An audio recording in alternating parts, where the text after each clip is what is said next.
So the candidates are coming up, and I'm here with Magnus Carlsen to ask his views on what's going to happen and maybe to make some predictions. Magnus, are you excited to watch the tournament? Yeah, I mean, I'm always excited to watch the candidates. Before we dive in with the specific players, what are your views? Is it going to be a close one? Is there going to be a runaway winner? That's very hard to say. There are usually more decisive games at the candidates tournament than at other tournaments with similar level of players, and that's obviously because, at least usually, only first place matters. Makes the tournaments quite exciting. Yeah, and it's one of the youngest candidates ever. Do you think that's going to play a role as well in the decisiveness of the event? I think there are a lot of very good players, but yeah, some of the youngsters are still fairly volatile. So yeah, I think it certainly matters. Okay, so today we're going to be ranking the 8 players in different categories, making some predictions along the way. You mentioned some of them yourself already, but here we go, Magnus. We have the 8 players for you. We're going to start with Alireza Firouzja. I quite like what I saw from Alireza in Tada this year.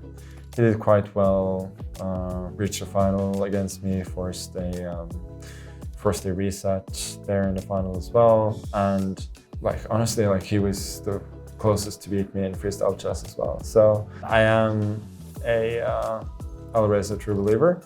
But I think for now we'll put him in the will do well category, which I think is reasonable considering the difficulties he had the last time.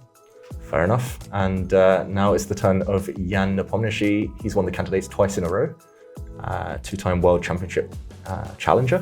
What do you make of his chances for 3rd time lucky, or 3 in a row? So Jan really hasn't shown much the last few years except for the candidates. He shows flashes here and there. At the moment, I'm not convinced, but I think he has enough pedigree to be in the top contender group, considering he's won twice in a row. Okay, you feel he saves his best for this specific tournament? I think he saves his best for sure. He's also, had circumstances with him both times, which is fair enough. Mm-hmm. Okay, now it's one of the youngsters that you mentioned, Gukesh. What do you make of his first shot at the candidates? Is it going to go well? For Gukesh, it's very hard to say. I cannot imagine him winning, but I could see him being anywhere from +2 to -5.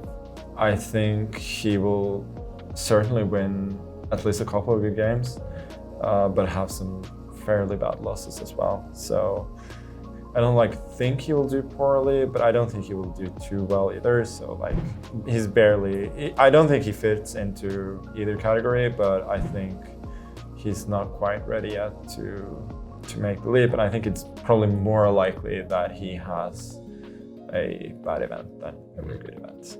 But good experience either way. Okay, so now it's the turn of Abasov. Maybe the surprise package, qualified from the World Cup last year. He's the underdog, Magnus. Do you think he can continue surprising a few people? Well, Abasov obviously had an amazing tournament at the World Cup. Whether he can replicate it, it's very, very hard to believe. I think if he gets off to a good start, that can limit the damage severely. But overall, I think he's most likely going to suffer. You could see it with somebody like Warmerdam at Tata, who started off extremely well, and then usually once you start losing, it's hard to stop the bleeding if you are a considerably weaker player than the others, which I think Abasov unfortunately is. So I think, he will not have it easy, but I think he's really happy just to be there. Fair enough. And next, it's the turn of Praggnanandhaa. I know you've been impressed by him in the past. Do you think this could be his year? I don't think Prague is ready to win the tournament, but I also cannot see it going really poorly for him. He has he has weak moments, but he's fairly stable psychologically, and he has an improving repertoire. It's very serious. So I think Prague he's very unlikely to win the tournament, but I cannot see him having a really bad result either. Okay, and that brings us to Fabiano Caruana, another player who has won the candidates in the past. What do you think? Is this Fabi's turn to get back there to a World Championship match? I think Fabi has a great chance to win. I mean, his pedigree is very strong. He seems to have regained some strength in classical chess as well after he had a little bit of a down. He's maybe not quite as good as he was at his best, which probably was in 2018. He has as good a chance as any. So I think he definitely belongs and likely to win. Okay, bold, Magnus, very bold. Okay, now the turn of Vidit. I think Vidit has improved quite a lot, especially from more of a psychological point. He did really poorly now in Prague. Yeah, which is not a great sign. It doesn't have to mean that much. I think Vidit is sort of in between tiers here, where we'll do well and we'll do poorly.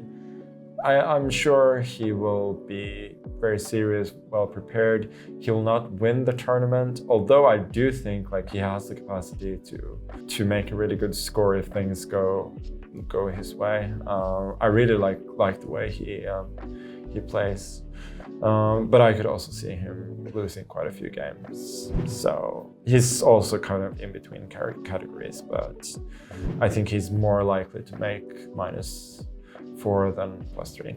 And that brings us to Hikaru, many fans' favorite player. Do you think this is his year? He's been close in the past. I think Hikaru's never had a better chance to become world champion than this. I would say that him and Fabiano are co-favorites. Hikaru's been quite consistent recently in classical chess, and I think he has an excellent chance. So I think he belongs in the first category.